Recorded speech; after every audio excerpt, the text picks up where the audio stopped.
코로나 이후 세계 교회는 어떻게 위기를 극복하고 있을까요? 그리고 한국 교회는 어떤 방향으로 미래를 모색해야 할까요? 오늘 CBS 광장은 코로나 이후 북미 교회의 모습을 통해 우리가 생각해봐야 할 점을 살펴보겠습니다.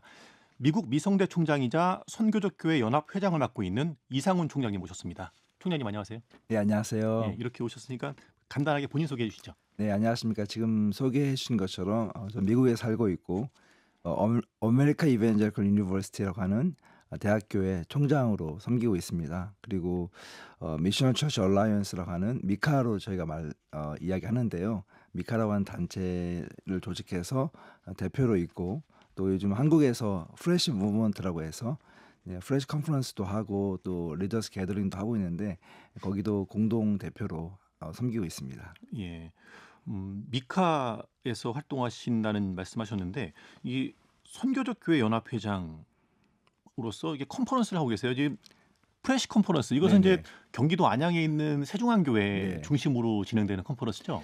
장소는 거기서 하고 있고 메인 서포트도 거기서 하고 있는데요. 네, 근데 이게 미셔널 처치 얼라이언스 미카하고 프레시 무브먼트하고 다른 단체이긴 한데 연결점이 있습니다. 무슨 말이냐면 미카는 이제 미국에 있는 교회들을 중심으로 해서 한인교회를 중심으로 해서 선교적 교회 운동을 하고 있는 교회들이 연합하고 연대하고 또 협력하는 그런 단체라고 할 수가 있는데요. 황도현 목사님께서 이제 네, 세종안교회 담임 목사님이신데 미국에 오셔서 저희 모임에 참석을 하시고 이런 모임을 한국 교회도 하면 좋겠다. 그렇게 해서 발족이 된 게 프레시 무브먼트입니다. 그리고 황 목사님도 저희 미카의 멤버이기도 하시고 그래서 같은 정신을 가지고 미카는 미국에서 프레시 무브먼트는 한국에서 이런 컨퍼런스를 각각 열면서 이제 교회들을 깨우고 또 함께 사역하는 그런 일을 하고 있습니다. 네. 이렇게 이제 선교적 교회 운동을 알리는 활동을 하고 계신데 선교적 교회 논의는 이제 오래전부터 있어 왔지만 그렇죠. 근래 들어서 많이 더 주목되는 것 같아요. 네네. 우리가 많이 듣긴 하는데 네. 선교적 교회가 뭐야? 하고 네. 물어보면 이제 네. 이 다양하게들 말씀하시더라고요. 네. 총장님이 생각하시는 선교적 교회는 어떤 교회인가요? 그러니까 이제 선교적 교회를 이야기하면 과거에는 그것에 대한 컨셉이 좀 많이 달랐던 것 같습니다. 저도 벌써 10년 넘게 이 사역을 하고 있는데 항상 어디를 가서 인터뷰를 하든지 또 사역을 할 때 선교적 교회가 무엇인가에 대한 이야기를 할 수밖에 없는 지금도 그런 상황인 것 같습니다.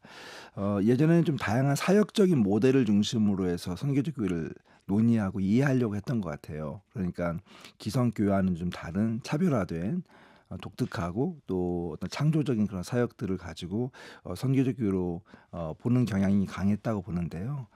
사실 북미 지역에서는 선교적 교회를 그렇게 보지 않았던 것 같습니다. 많은 경우 교회가 어떻게 이렇게 세속화된 시대 가운데서 선교적인 본질을 회복할 수 있을 것인가를 고민하면서 그 본질을 논의하는 가운데서 교회가 선교적인 그런 행위들을 하게 되는 것이죠.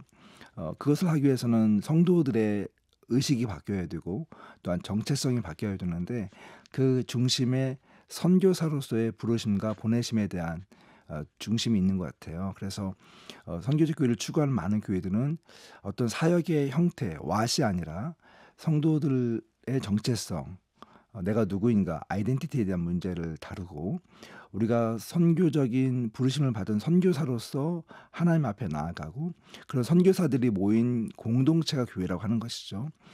만약 그런 정체성이 교회에 세워지게 된다면 교회가 행하는 모든 일들은 하나님 나라와 선교를 위한 사역이 될 것이고 근데 거기에서부터 이제 우리 교회가 놓여져 있는 지역 사회에서 또 세계 열방을 향해서 우리가 가지고 있는 자원을 통해서 어떻게 하나님의 선교에 참여하고 동참할 것인가를 고민하게 되겠죠.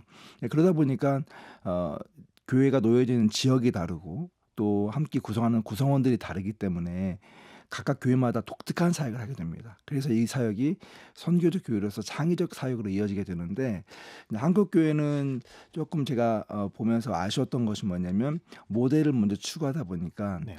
그런 정체성의 문제보다는 사역의 어떤 왓에 초점을 맞추게 되어서 그래서 많은 좀 시행착오가 있지 않았나 생각이 좀 듭니다. 예. 과거에는 선교적 교회 하면은 이제 말씀처럼 교회의 어떤 그 형태, 음, 교회가 하는 사역의 방향, 네. 내용들 이런 것들을 주목을 했다면 이 미국 교회가 주목했던 선교적 교회는 교회의 본질이 무엇이냐 네. 이것을 근본적으로 생각을 하고 이를 통해서 사역의 방향들이 다양하게 펼쳐졌다 네. 이런 말씀이에요. 음. 근데 한국 교회 안에서도 근래 들어서 좀 인식이 좀 바뀌는 느낌이 좀 있네요. 맞습니다. 그러니까 제가 볼 때도 고무적인 사역인 것 같아요. 왜냐하면 사실은 어떤 형태나 모델을 추구하다 보면 성공할 수 있는 확률이 되게 낮습니다. 그리고 그렇게 독특한 능력을 가지고 있는 교회나 또 목회자도 많지 않은 것이 사실이거든요. 그러면서 시행착오를 겪었다고 볼 수가 있고, 또 하나는 교회가 더 성숙해졌다고 볼 수가 있겠습니다. 그러니까 선교적 교회에 대한 논의를 그전에는 어떤 기사나 아니면 어떤 사역의 어떤 보고를 통해서 느꼈다고 한다면, 목회자들과 성도들이 이제 공부를 하고 또 성경을 더 깊이 파고들면서 교회가 선교적으로 선다고 하는 것이 무엇인가에 대한 고민을 더 많이 하게 되었겠죠. 네, 그럼에도 불구하고 저는 조금 아쉬운 점이 여전히 있습니다. 왜냐하면 제가 이제 2024년을 맞이하면서 이제 교회 트렌드 2024라고 하는 책을 이제 같이 냈거든요. 네. 한 10명의 전문가들이 500명 정도의 목회자들을 대상으로 해서 설문조사를 하고 그것을 기반으로 해서 다양한 주제를 가지고 논의를 했어요. 근데 그 가운데 제가 선교적 교회라고 하는 주제를 다루었고 500명 이상의 목회자들의 설문을 제가 보았는데 선교적 교회에 대한 인식이 굉장히 높다고 하는 것이 고무적이었어요. 그러니까 한국 교회가 회복되기 위해서 어떻게 되어야 하는 것인가, 이 부분에 대해서는 대부분의 목회자들이 선교적 교회로 가야 된다. 근데 선교적 교회에 대한 이해도에 대해서는 굉장히 많은 편차가 있었습니다. 그러니까 선교적 교회를 아주 잘 알고 있다고 하는 목회자들은 30% 정도 되고, 어느 정도 알고 있다고 하신 분이 한 30% 정도 됐습니다. 근데 그 데이터를 믿을 수가 없어요. 예. 죄송하지만, 왜냐하면 제가 지역교회를 가봐서 이제 목회자들을 만나고 또 이런 컨퍼런스나 또 포럼 같은 걸 하면서 만났을 때 선교적 교회에 대한 이해도가 좀 피상적인 게 여전히 많다는 것이 제 느낌이고, 또 다른 전문가들의 또 이야기이기도 하고요. 그래서 이제 그 이해도를 깊이 가지는 게 되게 중요한데 이게 저의 숙제이기도 하고 과제이기도 하다는 생각이 듭니다. 예. 저는 개인적으로 이제 용어가 주는 네, 이 모호성 때문에 맞습니다. 그런 게 아닌가 싶기도 한데, 선교라고 그러면 우리 흔히 이제 음, 그 해외 선교지에 맞습니다. 가서 네, 낯선 문화권에 가서 복음을 직접 전하는, 네, 성경을 전하고 말씀을 전하고 이런 것들을 떠올리잖아요. 네. 그 선교적 교회라고 했을 때 교회의 본질을 선교적 교회라고 그러면 음. 전도를 적극적으로 하는 교회를 말하는 것인가, 맞습니다. 이렇게 혼동하시는 분들이 있을 것 같고요. 되게 중요한 그 지적이신 것 같아요. 왜냐하면 영어로 하면 이게 조금 더 이해가 쉬워지거든요. 왜냐하면 그 전까지는 선교적인 교회를 이야기할 때, 그러니까 선교를 많이 하는 교회 혹은 선교 중심적인 교회, 이런 이야기를 할 때 미셔너리 처치라고 하는 단어를 썼습니다. 그러니까 우리가 흔히 아는 선교사, 미셔너리 이잖아요. 근데 이 말이 가지고 있는 그런 뉘앙스, 또 선 이해가 지금 말씀하신 그런 내용이에요. 선교하면 다른 나라에 가야 되고, 또 지리적으로, 또 문화적으로, 사회적으로, 또 언어적으로 다른 곳에서 그곳에서 믿지 않는 사람들, 특별히 이제 가난하고 또 어떻게 보면은 더 교육이 안 돼 있는 사람들을 찾아가서 학교를 지어주고 병원을 지어주고 하는 어떤 이런 선교지 활동에 선교라고 하는 개념을 많이 갖게 되었죠. 대부분 우리가 선교를 하면 해외 선교를 생각하고 단기 선교를 생각하는 그런 의미인 것 같아요. 네. 그래서 이제 미국에서 그것이 고민이었던 거죠. 그래서 선교적이라고 하는 말을 교회의 본질, 그리고 모든 성도들이 우리가 살고 있는 삶의 자리, 예루살렘과 온 유대와 사마리아와 땅끝까지 이르러서 주님의 증인이 되는 사역은 어떻게 보면 순차적일 수도 있겠지만 동시다발적인 사역이라는 의미가 강하거든요. 모든 사람이 선교사로 한다면 어떤 사람은 부르심이 해외를 향한 부르심이고, 어떤 사람은 내가 살고 있는 삶의 자리가 선교적 부르심이라고 한다면 그 본질은 같잖아요. 부르심의 본질은 같고, 대신 내가 사역하는 대상과 장소가 다를 뿐인데, 근데 그런 걸 어떻게 우리가 오해 없이 전달할 수 있을까? 그렇게 해서 만들어진 용어가 미셔너리 철치가 아니라 미셔널 철치라고 하는 단어였어요. 그러니까 아예 새로운 용어를 써서 우리가 이야기하려고 하는 선교적 교회라고 하는 것은 과거의 패러다임이 아니다, 이것을 이제 이야기를 하고 그것이 책으로 나오게 됐죠. 1998년도에 미셔널 처치라는 책이 나오게 되면서 사실 미국에서는 엄청난 센세이션이 일어났습니다. 그전까지 생각했던 선교와는 너무 다른 어떤 새롭고 신선한 그런 용어가 나왔기 때문에 용어 자체가 달라졌으니까요. 근데 이제 이게 한국으로 왔을 때는 네. 이 미셔너리라고 하는 단어를 어떻게 설명해야지 이 의미가 전달될 수 있을 것인가.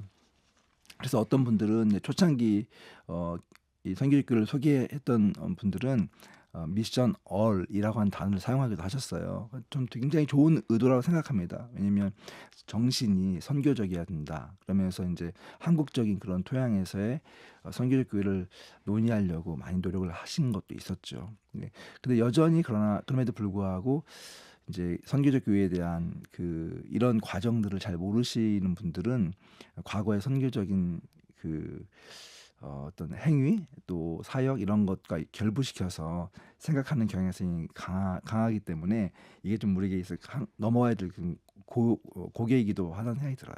예. 세상에서 이제 교회를 바라볼 때 교회를 바라보기만 해도 '아 저곳이 하나님 나라구나.'라고 알 수 있는 네. 그런 어떤 교회 공동체의 모습을 추구하는 게 선교적 교회겠죠. 어, 모든 교회가 그러지 않을까요? 사실 예. 원래 예수님이 의도하셨던 교회라고 하는 것은 그러니까 세상으로부터 부름받은 예수님의 제자들의 공동체가 교회잖아요. 네. 그러니까 우리가 세상으로부터 부름받았다고 하는 것 자체가 세상과 구별됨을 의미하는 것이고 또 세상에서 경험할 수 없는 하나님의 통치하심과 다스리심이 나타나는 그런 공동체잖아요. 당연히 세상에서 볼 때는 그 교회 공동체를 보면서 우리와 다른 가치관, 또 다른 행동, 또 다른 그런 공동체의 모습을 보면서 다르구나. 근데 이것이 이제 정상적인 어떤 교회의 모습이죠. 초대교회가 보여줬던 모습이 바로 그런 교회의 모습이었고. 예. 네. 그런 선교적 교회를 이제 우리가 이제 어떤 모습으로 봐야 할지 또 미국 교회는 또 어떻게 지금 선교적 교회가 펼쳐지고 있는지 그런 이야기를 좀 들어볼게요. 네. 코로나 팬데믹 거치면서 이제 개신교 위기론 뭐 한국 교회는 많이 좀 어려움을 겪었고요. 네, 네. 지금 많이 회복됐다고는 하지만 여전히 또 힘들다는 네. 표현을 많이 합니다. 전 세계 기독교도 다 코로나 기간에 힘든 과정을 거쳤죠. 그렇죠. 코로나 기간 동안은 거의 뭐 2년 동안 예배를 못 드리고 함께 모여서 그리고 뭐 어떤 곳은 정말 말 그대로 2년 동안 셧다운이 된 그런 지역도 있고 어떤 교회는 한국처럼 오픈됐다가 닫혔다가 뭐 이런 불규칙한 그런 뭐 모습이었기 때문에 과거와 같은 그런 모습을 회복하는 것이 사실 다들 어려운 상황 가운데 있다고 볼 수 있습니다. 예. 그럼에도 불구하고 이제 총장님이 살고 계신 네. 미국 교회는 코로나의 어려움을 많이 극복하고 있다는 소리가 들리더라고요. 이제 어떻게 보느냐에 따라 좀 다른 것 같아요. 시각에 그러니까 따라 다른 거예요? 네, 시각에 따라서 제가 이제 보는 시각은 전체적인 미국 기독교의 흐름은 한국 기독교와 비슷하다고 볼 수가 있습니다. 근데 한국 교회가 그냥 쇠락을 경험하고 있는 가운데 있고 또 미국도 마찬가지로 전체적으로 볼 때는 기독교 인구가 줄고 출석 비율이 줄고 하는 것은 같은 것 같아요. 그런데 이제 내용적인 면에서 볼 때는 조금 다른 각도로 볼 수 있다는 생각이 들어요. 어떤 점이 그렇죠? 쉽게 얘기하면 한국 같은 경우는 거의 뭐 추락하면서 날개가 없다, 뭐 이렇게 표현을 할 수 있을 것 같아요. 현재로 보면. 근데 미국 교회 같은 경우는 아무래도 이제 문화적이고 종교적인 그런 기반이 다르다 보니까 그 가운데에서 코로나를 지나고 나서 회복하는 비율이 어떻게 보면 출석률이나 이런 것들이 조금 더 높아졌다고 볼 수가 있을 것 같아요. 어떤 조사를 보니까 최근에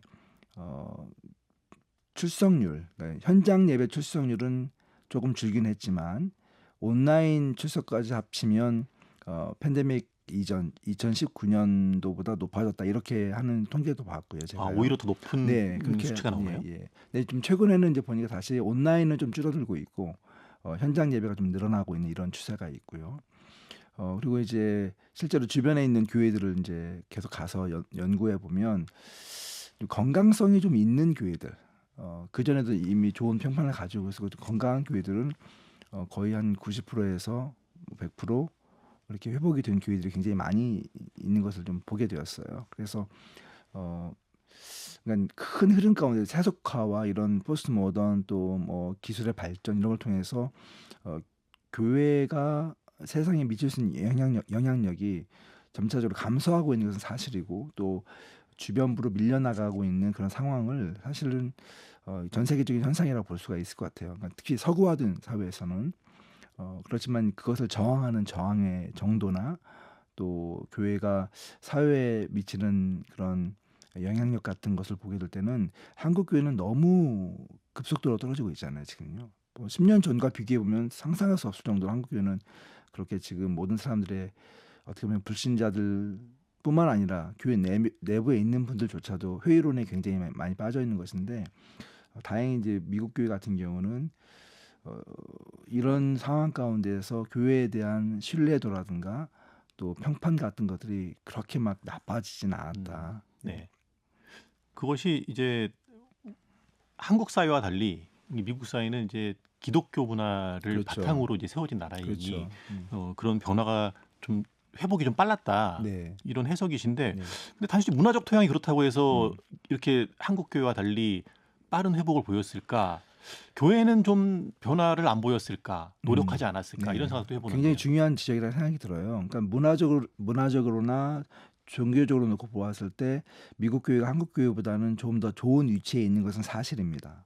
그런데 한국 교회하고 비교해 봤을 때 한국 교회가 가장 취약했던 부분은 코로나 팬데믹을 경험하면서 사회적인 역할을 제대로 감당하지 못했다고 하는 비판이거든요. 네. 이것은 뭐 우리가 많은 통계를 통해서 조사를 통해서 알고 있는 사실이기 때문에 근데 그것이 제가 볼 때는 가장 큰 약점이라는 생각이 듭니다. 현재로 보았을 때. 근데 미국 교회 같은 경우는 코로나 팬데믹을 통과하면서 많은 사람들이 교회의 역할론, 그러니까 우리 지역에 교회가 있음으로 인해서 우리가 얻는 혜택과 또 도움들이 많았다고 하는 그런 증언들이 많이 있습니다. 근데 그것이 굉장히 중요한 어떤 포인트라는 생각이 들어요. 예. 사실 그 로든 스타크라고 하는 사람이 그 라이즈 오브 크리스천리티 기독교의 발흥이라고 하는 책을 쓰면서 사회학자의 눈으로 초대교회가 어떻게 이렇게 급성장하게 되었는가 이것을 분석한 내용이 있는데 거기에 보면 굉장히 중요한 얘기를 합니다. 그러니까 종교가 위기를 경험하는 게 언제냐라고 이야기했을 때 어떤 대재앙 앞에서 종교가 무익하다는 인상을 주었을 때 종교는 위기에 처한다. 그러면서 그 증거로 초대교회가 로마에 불어닥쳤던 두 번의 팬데믹, 대재앙, 전염병 앞에서 그 두 번을 통과하면서 초대교회가 급속도로 성장하게 되었거든요. 그때 데이터들이 뭘 이야기했냐면 역사적 증언들이 성도들이 그 팬데믹 기간 가운데서 성도로서의 역할을 온전히 감당했고 또 희생하는 모습을 보였고 세상에 도움이 되고 세상을 변화시키는 데 주역이 되었다고 하는 그런 뭐 수없는 데이터들이 있습니다. 근데 한국 교회가 이번 팬데믹을 통과하면서 과연 사람들이 교회를 보면서 우리의 소망과 그리고 우리의 어떤 기대가 그 안에 투영될 수 있는가라고 이야기했을 때 너무 안타깝게도 그렇지 못했던 모습이 지금 제 개인적으로나 또 교계에서 봤을 때 가장 아쉬운 부분이 아닌가 생각이 듭니다. 예. 코로나 팬데믹 기간에 보여줬던 교회의 사회적 역할 이것이 한국 교회와 미국 교회가 좀 차이점이 있었다는 말씀인데 네. 이 교회의 사회적 역할이라고 하는 것이 앞에 우리가 얘기해 나눴던 선교적 교회와 연결이 되나요? 그렇죠. 왜냐하면 이 선교라고 하는 것을 좁은 의미로 본다면 복음 전도하고 연관이 되겠죠. 영혼 구원과 연관이 되겠지만 그렇지만 성경적인 측면에서 좀 더 넓게 더 본질적으로 본다면 하나님의 나라와 연관이 되어 있는 거잖아요. 하나님의 나라라고 하는 것은 하나님의 통치하심이신데 하나님의 다스리심과 통치하심이 드러나게 하기 위해서 사실 교회는 세상을 사랑하고 섬기는 사역이 너무나 중요한 것이죠. 그러니까 예전에는 영혼 구원과 이 섬김의 사역들이 분리되어서 이해되는 측면이 강했는데 성결교회에서는 세상을 변화시키고 또 회복하고 하나님의 통치가 임하고 그리고 그 가운데서 영혼이 구원되기 위해서 할 수 있는 총체적인 사역을 성결교회 사역이라고 볼 수가 있잖아요. 그렇다고 본다면 세상이 신음하고 있고 아파하고 있는데 교회가 그 신음하고 아파 있는 사람들을 뒤로하고 그냥 입으로만 사랑을 외치고 복음을 전한다고 하는 것은 거의 상상할 수 없는 일이라고 생각이 듭니다. 그래서 이런 관점에서 본다면 팬데믹 기간 동안에 교회가 당연히 연약한 사람들 또 아픈 사람들 고통받고 있는 사람들에게 손을 내밀고 실제적으로 말로만이 아니라 실제적으로 어떤 액션을 통해서 그들에게 다가가고 섬기고 하는 것들은 너무나 기본적이고 또 중요한 일이라 생각이 들어요. 그럼 좀 자세한 얘기를 들어보고 싶네요. 네. 이게 선교적 교회를 지향했던 북미 교회들은 네. 그러면 코로나 팬데믹 이후에 어떤 사역들을 구체적으로 펼치고 있는지 팬데믹 기간 예. 동안에 본다면 사실은 교회가 할 수 있는 일이 무엇인가를 찾아서 했다고 생각이 들어요. 그러니까 주변에 있는 이웃들, 뭐 아픈 사람들, 병원에 입원한 사람들, 또 그들을 돕는 간호사들, 의사들, 소방관들, 경찰관들, 뭐 이런 여러 종류의 사람들 있잖아요. 그들에게 할 수 있는 것이 무엇인지를 찾아서 했어요. 그러니까 작은 교회들도 저희 교회도 마찬가지지만 네. 한인 교회지만 저희가 그런 것을 많이 고민했습니다. 어떻게 저들을 도울 수 있을까? 어떻게 세상을 섬길 수 있을까? 그래서 성도들에게 광고를 하고 성도들이 집에서 또 마켓에서 필요한 물건들을 가지고 와서 도네이션을 하고 그걸 또 다 패킹을 해가지고 필요한 사람들을 찾아가서 그걸 나눠주기도 하고 소방관도 찾아가고 병원도 찾아가고 뭐 이런 일들이 이제 저희 교회에서도 있었거든요. 근데 뭐 미국 교회들 보면은 어떤 교회들은 뭐 좀 특별한 교회이긴 하지만 24시간 교회 문을 열어놓고 거기 사람들이 와서 차를 타고 와서 물건을 다 드랍하고 도네이션을 하고 그러면 그것을 누구든지 와서 필요한 걸 가져갈 수 있도록 하는 그런 교회도 있었고요. 또 어떤 교회들은 더 가난한 사람들, 노숙인들이나 이런 사람들을 위해서 일주일에 2번씩 샤워 시설을 오픈하고 그들에게 음식을 제공하기도 하고 뭐 이렇게 아주 구체적인 그런 섬김의 사역들을 이제 계속 하니까 저희 같은 경우는 어떤 생각이 들었냐면 당연히 해야지. 그리고 또 뭔가 정부의 어떤 도움을 받지 못하는 사람들을 위해서 이제 저희 미카라원 단체에서는 네. 저희가 이런 것도 했어요. 그러니까 정부가 도움을 많이 줬는데 미국에서는 정부의 도움을 받지 못하는 소외된 사람들이 있었습니다. 예를 들면 신분이 없는 이런 분들이 있잖아요. 불법 체류자들 이런 분들을 위해서 정말 어떻게 도울 수 있을까? 우리 목회자들이 계속 모여서 기도하고 고민하면서 식당을 몇십 군데를 정해가지고 저희 성도들에게 도네이션을 받고 그런 분들이 와서 하루에 한 끼씩 그냥 음식을 투고해 갖고 가서 먹을 수 있도록 하는 일도 했어요. 그렇게 한 2달 정도 섬겼던 기억이 있는데 근데 그러고 나니까 성도들이 교회에 대한 인식이 너무 달라지는 거예요. 저희가 그걸 하고 나서 서베이를 했었는데 한국 교회가 그 당시에 교회에 대한 신뢰도가 15%?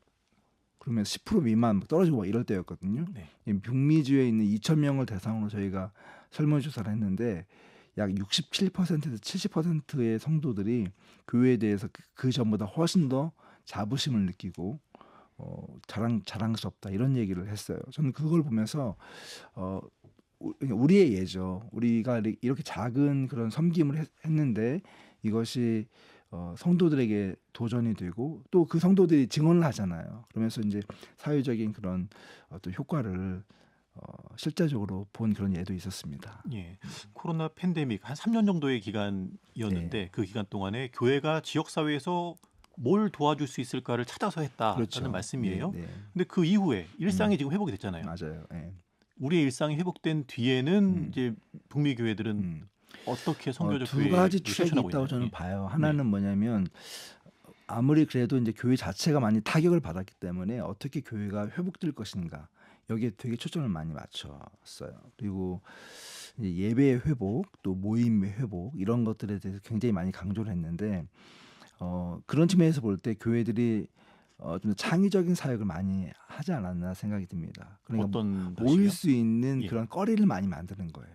그러니까 그 전에 우리가 팬데믹 기간 동안에는 팬데믹이 끝나서 사람들 안 모일 거다. 뭐 이게 아주 중론이었거든요. 그래서 이제 뭐 큰 대형 집회도 없을 것이고 뭐 이런 얘기했지만 사실 팬데믹 끝나고 나니까 사람들이 모임에 대한 갈망이 더 큰 거예요. 그런데 믿을 만한 그런 공간, 믿을 만한 그런 공동체 이런 것을 찾기 어려웠던 것이죠. 그래서 이제 교회들이 그런 모임을 갖기 위해서 이제 교회에서 여러 가지 모임의 행사를 만들고 대신 의미를 부여해서 가족끼리 모이는 행사라든가 또 교회를 떠나갔던 사람들 초청하는 그런 시간이라든가 지역별로 그런 지역 커뮤니티를 위한 그런 모임이라든가 이런 다양한 어떤 모임을 통해서 교회가 계속해서 그런 모임의 장소 또 환대하는 장소 사랑이 나누어지는 그런 장소 이런 것들을 많이 추구했고요. 동시에 또 하나는 이제 깊은 아까 말씀드린 것처럼 예배에 대한 어떤 집중력인데 깊은 예배를 드리려고 하는 그런 경향성이 강해졌다는 저는 봅니다. 그전까지 사실 미국 교회도 어떻게 보면 조금 더 편리주의의 예배 또 사람들이 교회 와서 큰 부담을 느끼지 않고 종교적인 어떤 행사에 참여하고 하는 그런 차원이 되게 강했는데 최근 들어서 북미 지역에서 회복되고 있는 교회들 보게 되면 굉장히 예배가 깊거든요. 그러니까 사람들이 느끼는 가장 깊은 종교적인 필요성을 예배를 통해서 충족시켜주고 우리의 언어로 이야기한다면 정말 성령님이 임하는 예배 네. 그리고 정말 영적인 예배를 추구하는 교회들이 굉장히 많아졌다는 생각이 들어요. 어, 팬데믹 끝날 무렵에 에즈베리 네, 각성운동 이제 그렇죠. 그런 네. 형태로 이제 많은 기도의 마음들이 모아지고 했군요. 하나의 이제 예라고 저는 보여집니다. 그게 모든 교회가 다 그렇게 한 건 아니지만 네. 지금 이 시대에 교회가 회복되기 위해서 어떻게 어디로 가야 될 것인가, 어떻게 사역을 해야 될 것인가를 보여주는 중요한 예시가 아닌가 생각이 듭니다. 그건 하나님의 축복이기도 하고 또 그런 어떤 하나님의 사역에 대한 열려 있는 마음들, 그런 갈급한 마음들이 북미 지역 교회에서는 상당히 많이 고조가 되어 있었던 상황이었던 것 같아요. 예. 그 외에 우리가 이제 선교적 교회 이야기를 듣는데 이제 네. 코로나 팬데믹을 전후해서 네. 나타났던 그 모습들을 네. 들었어요. 근데 그 외에도 다양한 방식의 선교적 교회의 모습들이 있을 텐데 네. 좀 더 부연해서 설명해 주실 부분이 네, 있으면 말씀해 최근에 주시죠. 이제 보면 선교적인 그런 DNA를 가지고 있는 성도들 또 그런 교회 공동체가 되기 위한 노력들을 많이 기울이고 있습니다. 말 그대로 과거에는 교회 사역들을 교회가 기획하고 또 교회가 실행하는 성도들은 그것을 보면서 소식을 듣고 또 우리가 드리는 헌금을 통해서 이런 일들이 있구나. 이렇게 어떻게 보면은 제3자의 입장이 강했다고 보면 네. 최근에는 교회들이 선교적인 성도들을 만들어내기 위해서 노력을 많이 하고 그런 의식을 갖고 있는 성도들이 일상의 삶에서 선교사로 살아갈 수 있도록 하는 그런 기회들을 많이 제공하려고 합니다. 예를 들면 교회들이 소그룹 공동체가 있는데 소그룹 공동체가 모여서 성경 공부하고 또 예배드리고 기도하는 이런 측면이 강했다 한다면 예. 지금은 이 선교적 공동체를 통해서 실제적인 사역으로 그러니까 본인들이 감당할 수 있는 그런 사역을 찾고 그 사역을 삶의 현장에서 실제적으로 실행하면서 거기서 이제 하나님의 나라에 대한 사역을 성도들이 주체가 되어 사게끔 만드는 그런 사역들이 많죠. 그러니까 미국 교회와 한국 교회 차이는 그거 같아요. 미국 교회는 되게 자발성을 강조하고 또 그런 자발성을 가지고 있는 사람들이 사역할 수 있는 장을 열어주는 거죠. 근데 한국 교회는 아직 그런 문화가 좀 약하잖아요. 그런 측면에서 볼 때 선교라고 하는 것이 실행력이 없는 상황에서 선교는 별 큰 의미가 없습니다. 그러니까 경험을 해본 사람들, 그 사역을 참여해본 사람들이 그 사역을 하면서 더 큰 증언자가 되는 것이죠. 그러다 보면 그런 경험과 고백들이 모여서 교회의 어떤 문화를 형성하게 되고 내가 그 몸에 참석하지 않고 있다 할지라도 그런 삶을 살고 싶어하는 그런 갈망이 생기게 되잖아요. 저는 이것을 저의 용어로 표현하면 선교적인 문화라고 이야기하는데 교회 내 선교적인 문화를 형성시키는 것은 리더의 역할이고 또 그런 문화가 형성되면 자연스럽게 선교적 교회로서의 사역이 훨씬 더 강화될 수 있는 것이죠. 예. 교회 안에서 이제 소그룹 공동체로 모여서 신앙 생활을 하던 교인들이 네, 교회 밖으로까지 나가서 선교적 사역을 펼치고 있다. 네, 이해는 됩니다. 네. 그런데 선교적 사역이라고 그러면 이게 나가서 전도한다는 건가, 음. 뭘 한다는 건가 이게 그건 궁금해하실 것 같아요. 이제 뭐 바로 이제 그런 부분이 우리가 선교적 교회에 대한 혼란이 있는 것 네. 같아요. 왜냐하면 선교적 사역을 한다고 하면 무조건 다 밖에서 전도를 해야 될 것 같은데 어떻게 해야 되지? 뭐 이런 거 네. 있잖아요. 근데 아까도 제가 이야기했듯이 하나님의 선교라고 하는 것을 좀 총체적으로 볼 필요가 있다. 그리고 결국 하나님께서 세상을 사랑하셔서 예수 그리스도를 보내시고 예수님께서 이 땅에 오셔서 하셨던 사역을 우리 교회가 배우고 그 사역에 참여한다고 하는 의미로 본다면 더 쉬워질 것 같아요. 왜냐하면 예수님께서 인간의 몸을 입고 이 땅에 오셔서 그분이 행하셨던 사역들을 보면 굉장히 가난하고 소외되고 약한 자들 이들을 돌보시고 또 그들을 말뿐만 아니라 실제적인 삶의 영역에서 그들을 회복시키기 위한 노력을 하셨잖아요. 그러면서 동시에 하나님 나라에 대한 복음을 선포하셨어요. 그러니까 이것이 어떻게 보면 총체적인 사역이라고 볼 수가 있고 또 더 넓게 본다면 하나님의 다스리심이 이 땅에 구현되어야 되기 때문에 환경의 문제라든가 이런 정의의 문제라든가 이런 결코 저희가 간과할 수 없는 부분이잖아요. 그냥 어떻게 보면 저는 선교적 교회의 사역이라고 하는 것은 우리가 하나님의 마음을 알고 그 눈으로 세상을 바라보게 되었을 때 하나님 무엇을 하기 원하실까? 그것을 찾아가는 과정이고 그 사역이라고 저는 보거든요. 성도들의 사역을 보면 제가 놀라운 게 뭐냐면 이런 의식을 가진 성도들, 깨우침을 얻은 성도들은 자기가 할 수 있는 사역이 무엇인지 찾아가요. 그러니까 자기의 직업이나 또 자기의 관심사나 또 자기의 주어진 은사나 이런 걸 통해 가지고 자기가 사용할 수 있는 시간과 물질을 통해서 그 사역에 참여를 하는 거죠. 그러니까 당연히 창의적이 될 수밖에 없는 거예요. 예를 들면 이런 것도 있어요.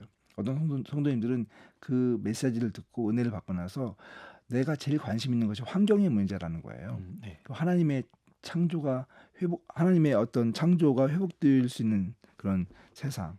그래서 이분이 뭘 하냐면 교회에서 또 밖에서 이렇게 재활용품 같은 거를 다 모으고 그걸 다 수거를 하고 또 그걸 가지고 이제 미국 같은 경우에는 이제 그런 보내는 업체가 있거든요. 그곳에 보내서 이걸 또 물질화 시키고 이걸 또 필요한 선교지로 보내시고 하는 이런 일도 하는데 누가 시켜서 하는 게 아니고 본인이 좋아서 하시는 거예요. 그런데 이런 것을 이분이 하다 보니까 거기 관심 있는 사람이 또 같이 모여가지고 제가 소그룹 얘기했잖아요. 예. 자연스럽게 소그룹이 형성이 되는 거예요. 그래서 그런 사역을 하게 되고 근데 처음에는 사람들이 이해가 안 가는 거죠. 주일날 와가지고 이런 걸 수거하고 있고 또 그런 광고를 하고 그런데 조금씩 시간이 지나니까 사람들도 같이 거기에 대해 동참하게 되고 그러면서 그럼 나의 삶의 영역에서 내가 무엇을 할 수 있을 것인가 이런 걸 찾아가는 거죠. 예. 선교적 삶이라고 하는 것은 이 개인의 관심에 따라서 얼마든지 확장될 수 있는 그렇죠. 그러니까 저는 것이군요. 개인의 예. 관심이라고 표현하기보다는 예. 자기에게 주어진 부르심, 네. 그것을 깨닫고 거기에 참여하는 것이라고 볼 수 있겠습니다. 예. 한국 교회도 선교적 교회에 대한 관심이 많고 네, 또 성도들도 선교적 삶에 대한 관심들이 네, 많이 높아진 것 네, 같아요. 그러기 위해서는 성도들의 신앙이 좀 이렇게 체질이 바뀌어야 될 것 같은 생각도 네, 드는데요. 네. 어떤 변화가 필요할까요? 제일 중요한 말씀인 것 같아요. 그러니까 지식적인 차원이 아니고 삶의 그 실천적인 영역까지 이것이 가려면 결국은 우리의 근육이 바뀌어야 되고 그 라이프 스타일이 바뀌어야 되잖아요. 근데 이게 쉽게 바뀌지 않는 거거든요. 왜냐하면 우리에게 이미 관성이라고 하는 게 있고 습관이라고 하는 게 있기 때문에 그 관성과 습관을 바꾸기 위한 노력이 굉장히 필요한데 그것을 교회가 해줘야 된다고 저는 생각합니다. 그러니까 교회가 이제까지 했던 사역들을 제가 좀 다른 이야기일 수 있겠는데 예. 교회가 해왔던 사역들 좀 팬데믹을 지나고 나서 제가 제일 아쉬웠던 건 뭐냐면 팬데믹을 통과하면서 많은 교회 목회자들과 성도들 또 리더들이 바뀌어야 된다. 교회가 바뀌어야 된다는 얘기를 많이 했습니다. 그런데 실제로 바뀐 교회들이 얼마나 있을까? 그러니까 다른 말로 이야기하면 팬데믹 이전에 했던 사역들을 그대로 반복하고 있는 교회들이 대부분입니다. 선교적인 교회가 되기 위해서는 말씀하신 것처럼 체질이 바뀌어야 되는데 체질이 바뀐다고 하는 것은 결국은 컨텐츠가 달라져야 되는 거죠. 사역에 대한 컨텐츠가 달라져야 되고 초점이 달라져야 되는데 그러니까 하나님의 나라와 선교적 그런 삶을 살 수 있는 성도를 만들어내기 위해서 우리 교회가 그러면 지금 어떤 사역에 초점을 맞춰야 될까? 그리고 어떤 교육을 통해서 성도들이 의식이 변화될 수 있을까? 또 어떤 사역을 접목시킬 때 성도들이 그런 선교적 사역에 노출이 될 수 있을 것인가? 뭐 이런 논리적인 그런 추론들이 가능하잖아요. 근데 그런 부분에 대해서는 거의 활동이 없다고 저는 보거든요. 그 말씀은 이제 성도들이 변화되려면 교회가 펼치는 사역의 내용들이 근본적으로 달라져야 달라져야죠. 된다는 네, 말씀이에요. 달라져야죠. 예. 어, 교회 예. 그러니까 말로만 선교적 교회가 아니라 그러니까 우리가 선교적 교회를 논하면서 제일 아쉬운 부분이 선교적 교회를 구호로 보는 경우가 많거든요. 그러니까 구호로 외치고 선교적 교회를 여러 사역 가운데 하나의 또 다른 사역으로 놓는 겁니다. 그런 선교 교회가 될 수가 없는 거예요. 왜냐하면 선교적 교회라고 하는 것은 교회의 존재론적인 목적과 그 방향성이 가장 궁극적인 교회됨에 대한 회복이거든요. 그것이 선교로 보는 거예요. 저희는요. 성경에서 말씀하신 또 예수님께서 우리에게 주셨던 지상 명령, 이것이 우리에게 있어서 가장 중요한 존재의 이유이고 사역의 목적이라고 한다면 결국 지금 우리가 하고 있는 수많은 사역들을 좀 스탑할 필요가 있죠. 그리고 그 목적과 그 본질에 맞춰서 다시 재정렬을 해야 되는 건데 그 재정렬을 하는 과정이 없이 선교적 교회라고 하는 구호를 외치고 이것을 하기 위해서 이런 사역을 하면 됩니다라고 이야기했을 때 과연 설득력이 얼마나 있을까요?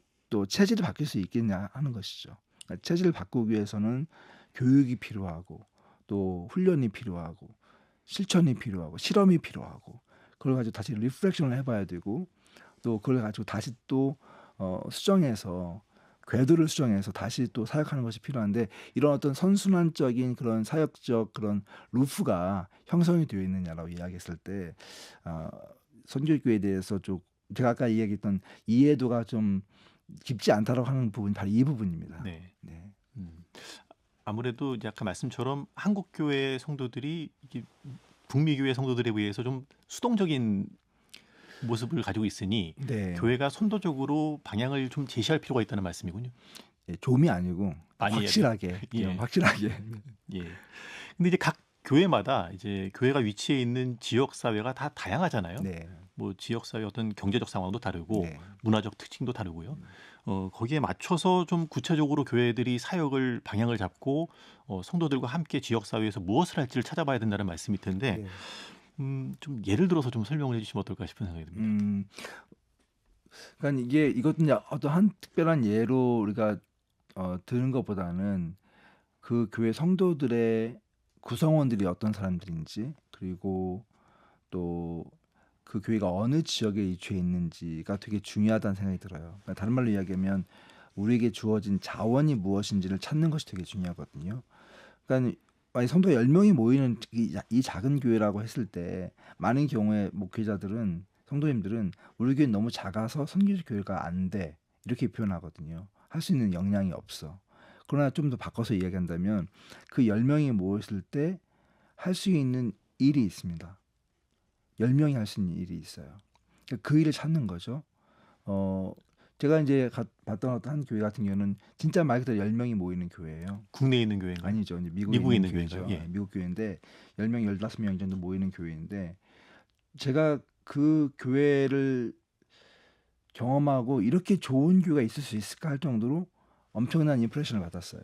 왜냐하면 말 그대로 이 교회는 굉장히 선교적인 교회로서 그 방향성을 가지고 오히려 커지는 것보다는 재생산하는 데 초점이 맞춰져 있는 거예요. 그러니까 누군가 복음을 전하고 새로운 사람이 교회에 왔을 때, 이 공동체에 왔을 때 그들의 눈높이에 맞춰서 그들의 신앙생활을 같이 해나가요. 그러니까 말씀도 그분이 읽을 수 있는 말씀을 선택하고 또 같이 교제해 나가면서 이분이 이 공동체에 성장할 수 있도록 돕는 거예요. 네. 동시에 이 교회가 지역 사회를 위해 살 수 있는 것이 무엇인지 찾기 시작했어요. 그랬더니 그 주변에 있는 조그만 모텔, 미국 같은 경우는 이제 모텔이 잠만 자고 하는 곳이 아니라 조금 가난한 사람들 또 집이 없는 사람들이 단기간 머물 수 있는 그런 제도들을 가지고 있는 그런 곳이 있거든요. 왜냐면 그 모텔이 그런 곳이었던 것 같아요. 그래서 매주 토요일마다 그 모텔에 찾아가서 거기에서 식사를 준비해서 그분들하고 이제 미국은 좀 자유롭다 보니까 야외에서 식탁을 차리고 그러면 그 모텔에 있는 사람들이 나와서 음식을 같이 먹고 또 그때 이야기를 들어주고 또 필요한 것이 있으면 도와주고 하는 이런 사역을 하는 거죠. 근데 여기에 성도들이 다 참여를 하는 거예요. 근데 너무 놀라운 거는 이건 어떻게 보면 행사일 수 있잖아요. 근데 이 사역을 경험한 성도들이 주중에 자기들 각자의 사역을 또 하고 있는 거예요. 어떤 방식으로 하죠? 예를 들면 한 청년인데 25을 먹은 청년인데 예. 너무 잘생기고 백인 딱 우리가 봤어 백인인데 자기가 이런 고백을 하더라고요. 예배 시간에 자기는 주중에 전도를 하기 위해서 자기 집 근처에 있는 비치에 간대요. 비치에 가서 거기 쓰레기를 줍고 또 사람들 같이 있으면 그들과 말을 걸고 그리고 그들에게 예수님의 복음을 전한대요. 그리고 그 가운데서 이제 이게 좀 더 친해지고 이런 사람이 있으면 자기 집으로 초청을 해서 주중에 같이 식사를 나누고 그리고 같이 교제를 나누면서 복음을 전한대. 제가 그 얘기를 듣고 너무 놀랐어요. 왜냐면 25살 먹은 젊은 청년인데 뭐 사실 한국 같은 경우는 되게 좀 터프한 시기잖아요. 예. 군대도 갔다 와야 되고 직장도 잡아야 되고. 미국이어서 참 좋다 이런 생각도 했지만 25살 먹은 청년이 그런 삶을 살고 있고 또 뭐 토요일 날은 아까 말한 그런 모텔에서 또 봉사도 같이 하고 예배도 같이 드리고 제가 이제 끝나고 물어봤습니다. 당신 혹시 신학생이냐고. 그때 막 웃어요. 그래서 아니라고. 근데 어떻게 그런 삶을 살 수 있냐? 그랬더니 그분이 저한테 하는 얘기가 우리 교회 다니는 사람은 다 이렇게 살아요. 제가 그 얘기를 듣고 너무 큰 충격과 도전을 받았어요. 그런 공동체 제가 많이 만나게 되었죠. 그러니까 저도 이제 예전에는 이제 전형적인 한국 교회에서 신앙생활을 했기 때문에 네. 교회라고 하면 어떤 의식적이고 또 제도적이고 또 형식적인 이런 것들이 굉장히 많이 저에게 있었는데 그렇게 유연한 그런 교회들을 만나면서 사이즈의 문제가 아니구나 이거는. 그러니까 오히려 작기 때문에 더 어떤 생각을 모으기가 쉽고 방향성을 설정해서 좋은 거예요. 오래된 교회들, 큰 교회들 이런 교회들은 어떻게 어쩔 수 없이 교회가 사역을 주도하고 디자인하고 성도들을 뭐 동원하고 이런 것에 익숙해질 수밖에 없는 게 유연성이 되게 적잖아요. 근데 작은 교회들은 얼마든지 그것이 가능한 거예요. 그러니까 예. 저는 한국 교회 와서 작은 교회 하시는 분들에게 그런 도전 많이 하거든요. 작다고 못하는 게 아니고 우리는 사이즈의 문제가 아닙니다. 이것은 부르심의 문제입니다. 이런 얘기 많이 하죠. 예. 말씀을 듣고 보니 이제 근래에 소그룹 목회도 상당히 강조되는데 네, 뭐 큰 교회라 하더라도 또 소그룹이 강조되는 시대이니까 그렇죠. 각각의 소그룹들이 선교적 삶을 어떻게 펼칠까를 네, 고민하고 네, 현장에서 이제 다양하게 사역을 해나간다면 네, 큰 변화가 있지 않을까 싶은 네, 생각도 드네요. 맞습니다. 네, 맞습니다. 그래서 지금 이제 뭐 팬데믹 끝나고 나서 우리가 이제 새로 발견하게 된 데이터들이 어떤 교회가 회복력이 강하냐. 미국이나 한국에도 마찬가지예요. 소그룹이 튼튼하고 건강한 교회들이 생명력이 강하다고 하는 것을 우리가 발견하게 되었거든요. 네, 그런 측면에서 본다면은 이제 소그룹이라고 하는 이 단위를 뭐 큰 교회 안에 있는 소그룹, 뭐 작은 교회 소그룹 이런 차원이 아니라 실제로 그 안에 있는 구성원 한 사람 한 사람이 선교적인 의식을 얼마큼 갖고 있느냐, 그리고 그 의식을 얼마나 확산시킬 수 있느냐라고 하는 문제와 직결이 된다라고 볼 수가 있고 제가 이번에 그 프레시 컨퍼런스에서도 마찬가지였습니다. 이번에 이제 미국의 그 에드 스태처라고 하는 미국의 최고의 선교학자죠. 그분이 오셨고 또 브라이언 샌더스라고 하는 미국의 이제 요즘 우리가 흔히 이야기하는 소그룹 중심의 교회, 그러니까 마이크로 처치라고 표현하는데 그 언더그라운드 처치라고 하는 운동이 플로리다 템파에서 있었거든요. 그 운동을 시작하고 또 마이크로 처치 운동의 굉장히 중요한 지도자인데 이분이 오셨어요. 그러니까 한 명은 미국 전체를 바라보는 그런 선교학자고 이분은 또 메가처치에 있어요. 네.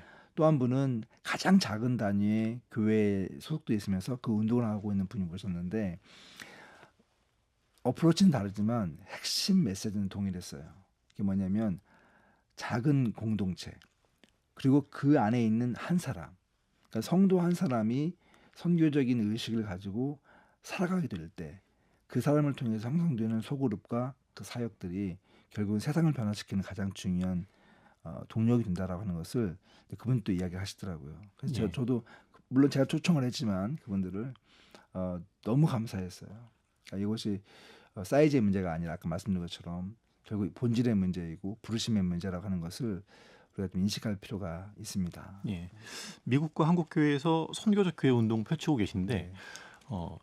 한국 교회가 선교적 교회로 체질 변화를 이루지 못하면 미래 한국 교회는 어떤 모습일까 좀 생각해 보신 바가 있어요? 결국은 교회 추락은 정말 안타까운 이야기지만 피할 수 없는 것이다 생각이 들어요. 그리고 교회가 지금 다음 세대 그리고 미래를 준비할 수 있는 늘 우리가 얘기하잖아요. 이제 마지막 시간이다. 얼마 남지 않았다. 근데 진짜 그 얼마 남지 않은 시간도 얼마 안 남은 상황이거든요. 그렇기 때문에 선교적인 교회를 어떤 모델을 보고 추구하려고 하지 말고 지금 말씀드린 것처럼 정말 목회자와 리더들이 먼저 성경으로 돌아가서 그 말씀 가운데 서고 우리 교회가 하나님의 선교를 감당하기 위해서 이 지역 사회에서 먼저 우리가 있는 이 지역 사회에서 어떻게 우리가 변화되어야 할 것인가. 그것을 위해서 우리가 성도들을 어떻게 다시 훈련하고 어떤 내용을 그들에게 가르쳐 줄 것이며 또 그것을 기반으로 해서 어떻게 삶을 살아낼 수 있을 것인가를 우리 공동체가 같이 고민하게 된다면 사실 어려운 문제가 아니거든요. 그러니까 막 예전처럼 우리가 막 몇백 명, 몇천 명으로 성장한다라고 하는 것은 어려운 문제입니다. 그러니까 성장에 초점을 두는 게 아니라 교회의 본질 회복을 위한 초점을 맞출 수 있다면 거기에서부터 사역에 대한 평가가 달라질 것이고 우리가 정말 존재론적으로 볼 때 하나님의 나라를 위해서 존재하는 한 교회가 있다면 그것만큼 귀한 것은 없잖아요. 그러니까 저는 좀 그런 부분에서 관점의 변화가 절실하게 필요하다는 생각이 듭니다. 예. 끝으로 한국 교회와 성도들에게 당부하고 싶은 점이 있을까요? 네, 제가 지금 이제 이야기하면서 마치 미국 교회는 굉장히 잘하고 있는 것처럼 이야기하고 한국 교회는 굉장히 문제가 많은 것처럼 들릴 수도 있겠지만 그런 얘기는 전혀 아니고요. 미국 교회도 여전히 동일하게 어렵고 힘들고 또 문제가 많고 이런 것이 왜 없겠어요. 사람이 모여 있는 공동체이다 보니까 당연히 한국 교회나 미국 교회나 또 우리가 직면하고 있는 현실이 비슷하기 때문에 이 도전은 동일하다. 제가 이제 미국 교회를 이야기한 이유는 뭐냐면 그 가운데에서 건강하게 반응하고 또 헤쳐나가고 있는 교회들이 있기 때문에 한국 교회도 물론 그런 교회가 있죠. 그래서 우리가 그런 본질적인 그런 부분에 초점을 맞춰서 새로운 상상력을 가지고 하나님의 나라를 위해서 달려갈 수 있다면 어쩌면 하나님께서 이 교회를 한국 교회가 새로워질 수 있는 그런 전환점으로 주신 그런 시점이라고 볼 수 있지 않겠나. 그래서 늘 우리가 이야기하는 것처럼 이것은 위기가 아니라 새로운 기회이고 이 기회 가운데서 하나님의 그런 정말 나라를 위해서 존재하는 교회 공동체로 거듭날 수 있는 그런 기회가 되면 좋겠다는 생각을 합니다. 예. 교회의 사회적 신뢰도가 왜 이렇게 낮을까? 교회가 왜 이렇게 부정적인 이미지로 세상에 비춰질까? 고민하시는 분들 많은데 네. 내가 출석하고 있는 교회가 크던 작던 내가 몸담고 있는 그 공동체 안에서 작은 변화 네. 또 작은 실천을 한다면 네. 교회에 희망이 있을 것이다. 뭐 이런 생각을 해보게 되네요. 네, 맞습니다. 총장님 오늘 말씀 감사합니다. 고맙습니다. 감사합니다.